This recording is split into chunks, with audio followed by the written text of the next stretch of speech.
iGlobe News brings global views. Welcome to another edition of iGlobe News Pods. You can find all our interviews, including this one, on our YouTube channel and on our website, www.iglobenews.org. If you like what you hear, please make sure to like and subscribe, join the iGlobe News community, and sign up for our newsletter.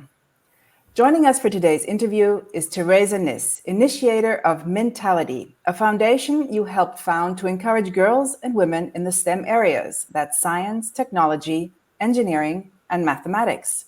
In German, STEM is translated into MINT, hence the name MINTality. Thank you for this interview, Therese. Thank you so much for inviting me. The issue of interesting and increasing girls and women to study and work in the MINT or STEM areas is very important. There are many unfilled job openings in the STEM area, and the career opportunities offered to young women are important and is usually associated with more pay. In Austria, almost half of all female apprentices work in the typical female occupations of retail saleswomen, office administrator, and hairdresser. However, there are more than 200 different fields of apprenticeships. Technical training offers many advantages for girls and women, as well as better pay and better pensions. As an example, a hairdresser earns around 1,000 euros per month in the third year of her apprenticeship. A metal technician earns 1,500 euros per month. Taking jobs and deciding on careers in STEM areas will help close the pay gap for the genders. Since 2017, you have been a member of parliament from Austria's People's Party, the ÖVP, which is currently in a ruling coalition with the Green Party. You are also on the supervisory board of Mittelbauer Beteiligungs AG, otherwise known as MIBA AG, a business which has been in your family since 1927. It is an energy technology company producing components for energy generation, storage, and transmission. You studied law and business in Austria and in Bologna. We now hear the future is green and digital, but more important, the future is education. What is the motivation you had for starting MINTality, and what role do you have in MINTality? Well, the motivation is actually comes from two sides. First of all, as you mentioned, I'm personally coming from the economic area, from the business area. We have a family business at home. I was working many years in a company, not only in ours, but also in the packaging industry. And whenever I'm talking to people from the business area, from companies all over, CEOs, but also people from the HR departments and whatever, they always tell me that they don't have enough people working in the production area, in the research and development area, and especially in the area of, as you said, STEM. Yeah. And then the second part of the sentence always, and we have no women at all, or very few women. Yeah. So this is one side. So it's basically actually I'm trying to fight the lack of professional people, especially also in the future, because we know we will need more people in these areas. So we're trying to fight that, starting from young people, students, pupils, basically giving them interest in STEM, actually making them enthusiastic about STEM, and also guiding them through the process until they are either 14 and looking for an apprenticeship on the one hand, or when they are 17, 18, looking for a field where they can do their studies in. Yeah. So this is one side. But the other side is also the more and more I actually sort of like try to connect to the fields and everything, as you mentioned also before, normally they have a higher pay, yeah, and they have a sort of like, I don't want to say secure career, but obviously since we look for people in these areas, they more easily find a job in the area, and obviously they can also follow up the career ladder. That's one thing. So basically, I think it's an easy way for women to make themselves financially more independent. Yeah, and connecting those two, basically, so filling up the lack of professional people in the technical, in the production area on the one hand, but also empowering women, yeah, on the other side, was actually a perfect fit to start MINTality. Yeah. The reason why I actually studied it, or the trigger why I studied it, was a study, empirical study I did together with one of our economic research organizations, the IHS, the Institute für höhere Studien.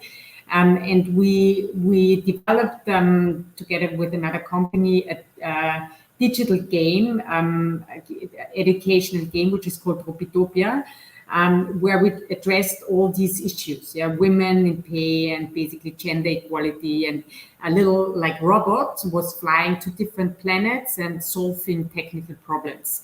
The girls and boys, they were playing for 4 weeks this digital game, 10 minutes a day.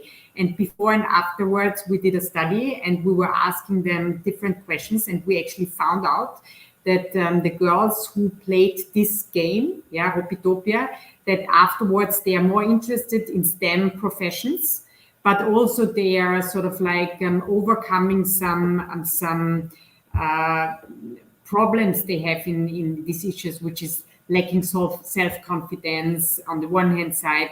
Normally girls don't like competition so much, which is always something which prevents them to going in the STEM area. And that was the actual trigger, because we saw that this is actually successful, and that's why I wanted to go a step further and initiated MINTality. And now currently I'm one of we have 2 board members, so I'm one of them. I'm probably the spokesperson to the outside world. That's my role in MINTality. So that's a really great project, and it's exciting. And I think you have a lot of work on your hands to really excite lots and lots of girls and young women to go into the STEM areas, which itself is such an exciting area. So this, is it a software that was then created, and how do people have access, or how do these young girls and women have access to the software? Is it in the school, or do they have to come to a training center?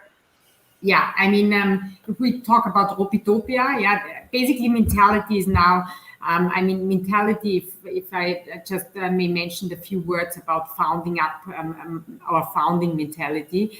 It's actually now, as you said, a trust where we have 12 founding partners, which is 9 companies. It's like normally industrial companies which are located in Austria.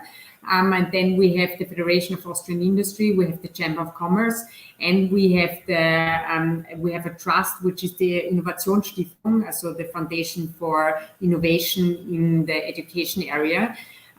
So we have those 12 founding partners, and together with them we are trying to be active in 5 different fields. And one of those 5 fields is, as you said, is this Tropitopia, this educational learning game.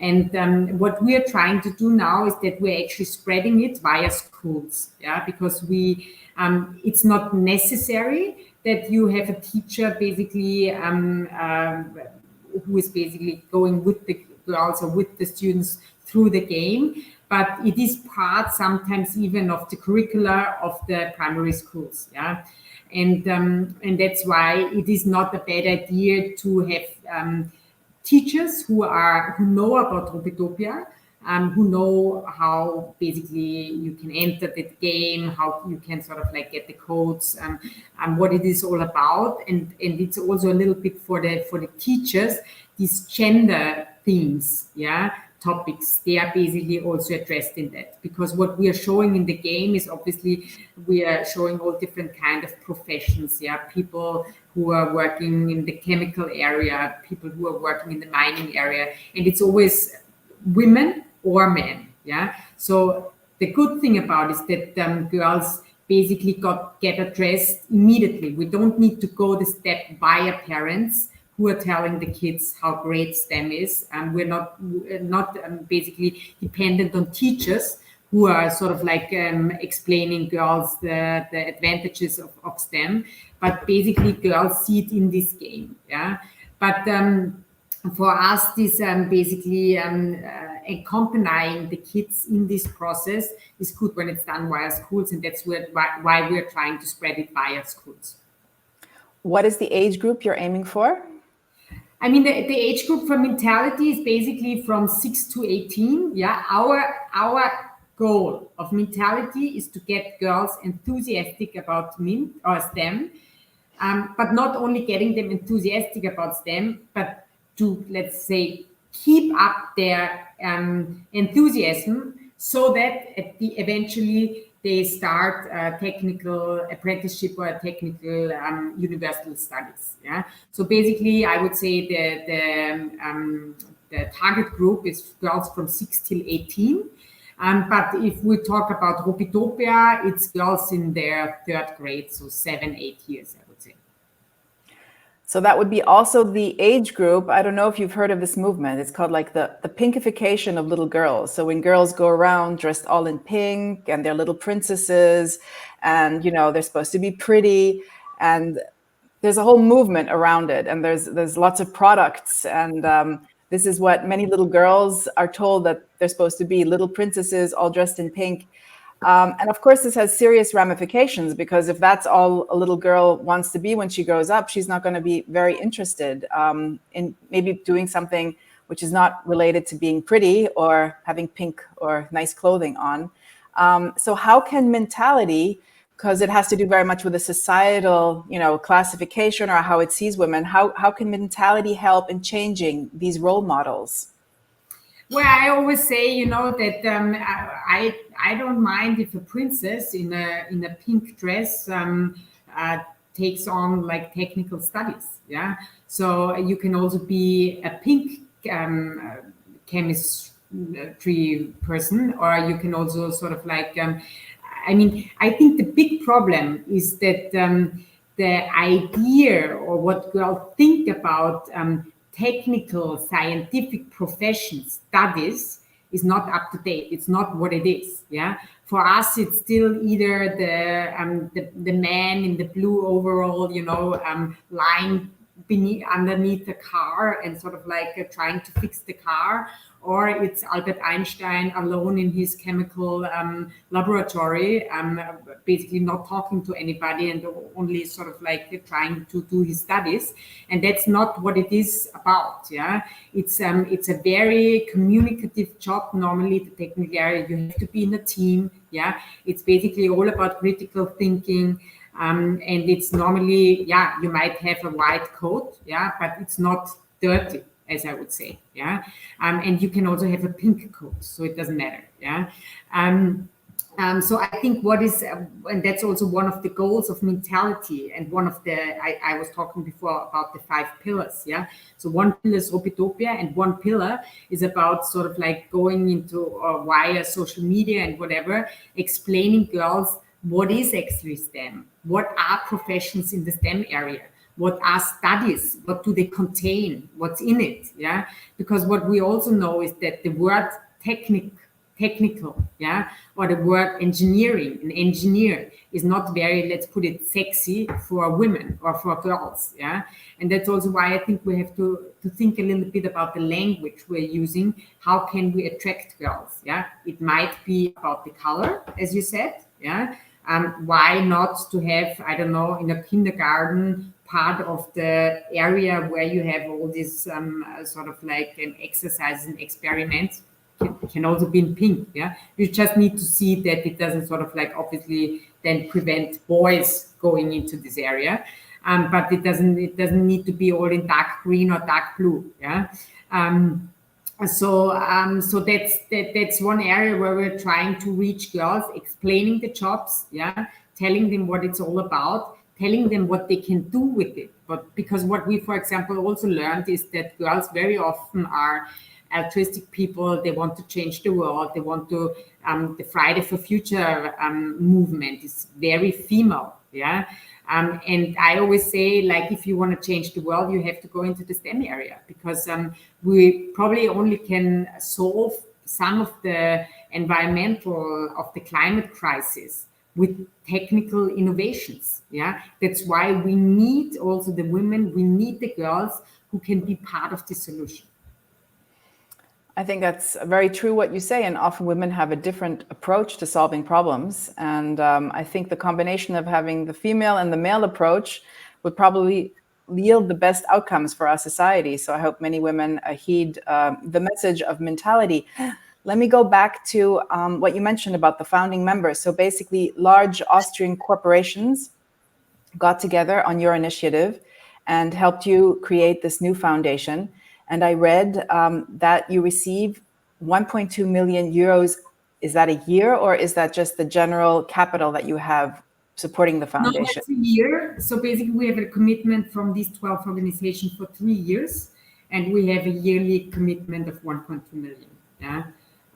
So that's something which you can work with. Yeah. So, I mean, if I may briefly mention the 5 areas where we want to work in. 2 of the areas I mentioned already. So one is Hopitopia, one is the social media. How can we attract girls? How can we explain them what is technical professions, studies, apprenticeship all about? Yeah. Via this channel, we also try to reach parents because they have a big saying in the how do you say, in the what girls can actually choose to become or to study, or which apprenticeship they go in. So those are the 2 pillars, and then we have 1 pillar which is basically where there are very many initiatives in the STEM area in Austria. Yeah, the problem we have is that they are very often limited either to a region or to a school or something like that. So what we want to do is we want to find out which are the best, most effective, most efficient of those initiatives, which are the most innovative of those initiatives, and we want to scale them. Yeah. So via, I don't know, a matching fund or whatever, we would actually like to provide them also some financial capital so that they actually can scale it. Yeah. So this is one important thing, and then obviously that it's more connected. The second area is the teachers. Yeah, one of the key people in helping girls to go the STEM way. So what we're trying to find out is what in the curricula which we currently have is how much STEM is there in, how much gender studies is there in. Yeah, like there's so much unconscious bias in this field, yeah, that boys are good in mathematics, that they are good in all the sciences, and girls are good in languages, and girls are good in, I don't know, music education or whatever. But we actually know from very many studies that girls have the same level. It's just then afterwards whether you sort of like encourage them to progress or to advance in this field of science and mathematics, or whether you say, no, you're good in languages, so follow on with this one. Yeah. So basically, how can we provide education for teachers in the STEM and in the gender area? Yeah. That's one important, I think, where we also want to work together with the companies. So that's the second pillar. And the last pillar we have is we actually would like to develop a process where you accompany girls from the first time where you find out that they are actually interested in STEM, that basically you accompany them in their way to the STEM apprenticeship or to the STEM studies at university. Yeah, basically you don't give them the opportunity to drop out from their interest in STEM. Yeah, and those are the 5 areas where we would like to work in. And we work, as I said, very close together with the companies who have a lot of knowledge about professions, about studies, obviously the apprenticeships, etc. And I think that's very valuable. They also have obviously women in their companies which are actually in the STEM areas. There are not that many, but we have them. And I think if they work as or if they act as role models, that could be very helpful as well. So I noticed that on your website, you have 2 boards. You have a scientific board of advisors and you have a supervisory board. On the scientific board, have you thought of maybe incorporating scientists or women role models on the scientific board, and the same for the supervisory board to expand it and include experts from education, psychology, sociology, and maybe also successful women in the STEM areas? So the supervisory board for us is basically, really the supervisory board who sort of like basically approves our program, who sort of like obviously also gives us comments on the program, who approves the budget, who gives us some ideas where the MINTality trust should, or foundation should go to. There, and that's also sort of like what we committed to. Basically, we have from every founding organization, we have one member. Yeah. And there we're actually very happy because in most of the cases, we have the CEOs of the corporations or the presidents of the organization, Federation of Austrian Industries, or the Chamber of Commerce. Yeah. Basically, the board of experts, yeah, let's put it that way. We have also one member of every organization, but there we have more the people from sort of like the different fields. So we have some people from HR, yeah.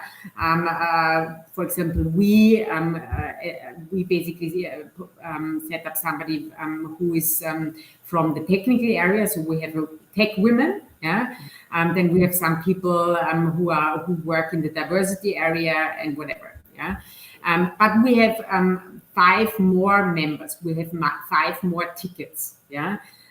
Basically where we can sort of like have somebody from different areas. And there, yeah, we have 2 great women, yeah.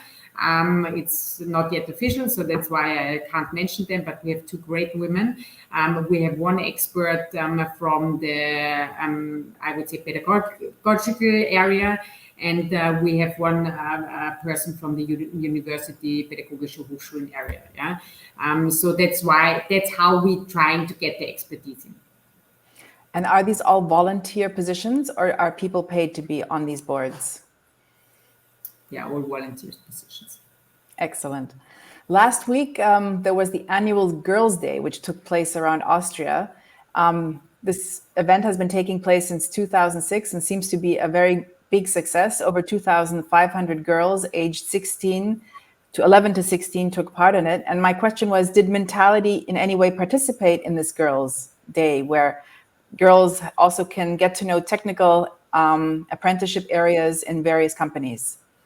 No, not yet. We're 6 weeks old, yeah, and we are now trying really to set up the program and basically decide what are our focus points, and basically setting up our communication strategy. And it would have been too early to have a role in this. In I would say this year's Girls' Day. Next year it will be different. Okay, because it sounded like a really great event, and I haven't heard. It is really great because it basically is it's a low-level entry for girls to go into different companies, but also into different organizations. We even had some, like in our chancellor, we had actually somebody who we had a Girls' Day. So I think it's interesting for the girls to get a first sight, real life sight of STEM. On your website, you talk about the MINTality. In German, it's called Begleitprozess, which I guess you could translate as the process of accompanying girls and women when they decide on their future apprenticeship and career. Could you maybe tell our audience a bit about this Begleitprozess, or this accompanying process? That was this 5th pillar, what I was mentioning. That's basically that we want to set up a process where we basically always try to get girls in contact with STEM. Yeah. The problem we have is that sometimes they have a coding course in the 3rd grade. Yeah. And they get enthusiastic about STEM, but they don't have anybody then afterwards who pushes them towards other initiatives, who is sort of like mentoring them. They basically might change school. They had a great teacher, but then they don't. And so what we would like to have is that basically there is a process where when we see there's a girl who has some interest in STEM, who basically has this an initial trigger, that we, I don't want to say take them by the hand, but basically that we get her connected to STEM initiatives regularly. Yeah, we haven't yet set up the process yet, so I can't say anything further. But that's the aim, or that's the goal of this process. Are there like universities, the technical universities in Austria, like the Montanuniversität or the BOKU or the TU, which is the technical university in Vienna? Are they in any way involved in this process, or are you thinking of involving them? Yeah, we were trying to really involve all of them, because it's only possible if we have this process, if we really think it through. But as I said, we are really in the initiating phase, so we haven't talked to them yet. One point I still wanted to address is what you already mentioned about technical, scientific areas not considered very feminine. So there's a real sociological and real world fact that these MINT or STEM areas in society at large are not considered feminine or appropriate for women and girls. It's a very strong conditioning we have in our society. What can we do really on a larger scale, because this also involves, of course, re-education, not only on the side of the women, but also of the perspectives of how society in general, which of course includes the male population as well, can change this outlook and change the traditional role models for women? That's one of the main questions, honestly. Yeah, because as you said, it's like really, it's a question what in the society, which picture is there, which role model is there. And I think we really need some efforts to change it. Yeah, to tell the girls, to tell the women, but also to tell the men, obviously, that diversity is important, that women are as good as men, sometimes they're even better, and that they are necessary, and they are real. It's a win-win situation. Yeah, but I think the role models are in Austria, or let's put it in the DACH realm, are very robust. Yeah, and it takes really a lot of involvement, a lot of like joint forces to basically break them up a little bit. It happens, yeah, but somebody told me once it happens too slow. Yeah. But we also need to make it in a way where, we don't want to have a revolution. Yeah.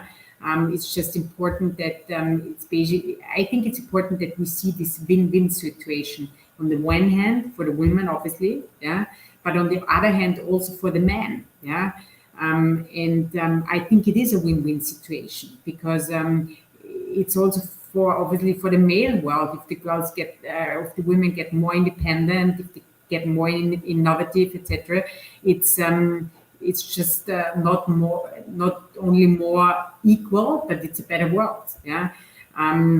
As I said, yeah, it is changing. I think it's also a question of generations, but we still need a lot of effort. Are there international foundations, organizations which are similar to MINTality that you cooperate with? Not yet, yeah. And we are also basically, one of our things is now to make a little bit of an international research, which initiatives are there already.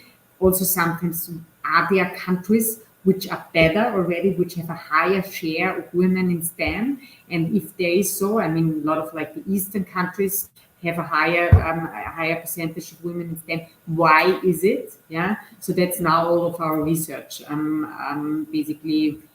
And there is research in this area. We just need to sort of like also collect it together and sort of like analyze it, so that we then actually can draw the conclusions out of it. Yeah? And that's also then the point when we want to cooperate them. We'll see whether there are international initiatives which we could bring to Austria. Our aim is really, I always say we're an initiative coming out of the business world, so we would like to be efficient. Yeah, we don't want to invent anything which there is already. Yeah, it's not necessary. It's lost money, it's lost time, and it's actually also a race against time. Yeah, so that's definitely one of the tasks we have to do, is to make an international research. Who is there? What is there? And whom could we basically get in cooperation with? or what groups there are also, like European groups on the European level, if there are any, like maybe one can get funding from some European. Yeah, funding is always good. Funding is always good.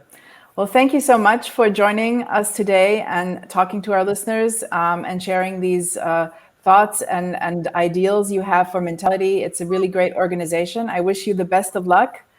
And I hope that it'll be successful and go on for many years and make many young women and girls excited about entering a STEM area and becoming successful in it. Thanks so much again for the invitation, and thanks so much for the audience for listening. Yeah, and as I said, the future is female. That's a great way to end the interview. Thank you very much, Therese. Bye-bye. Bye-bye. Thank you.